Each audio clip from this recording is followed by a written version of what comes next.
والله لا أعلم ماذا أقول. هؤلاء في أفريقيا إلى الآن ما زالوا يعبدون أرواح هذه العبادات التقليدية.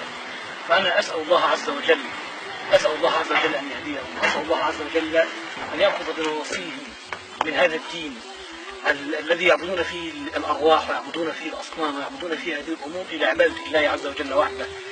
ولذلك أنا أطلب من الدعاء في كل مكان، أيها الدعاة المخلصين الله عز وجل، ما زال أمامكم الكثير من الناس لا يعرفون دينهم ولا يعرفون الله عز وجل ولا يعرفون هذه الأمور.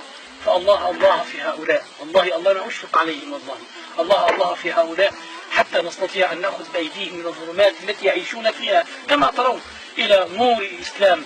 والله هؤلاء يحتاجون إلى من يدعوهم إلى قلب صادق، إلى من ينفق عليهم حتى يستطيعوا إن شاء الله تعالى أن يطهرهم من هذه العبادة، عبادة الأرواح والأنجاس. أسأل الله عز وجل أن يهديهم وأن يأخذ بنواصيهم من الظلمات إلى النور، إنه ولي ذلك والقادر عليه. السلام عليكم ورحمة الله وبركاته.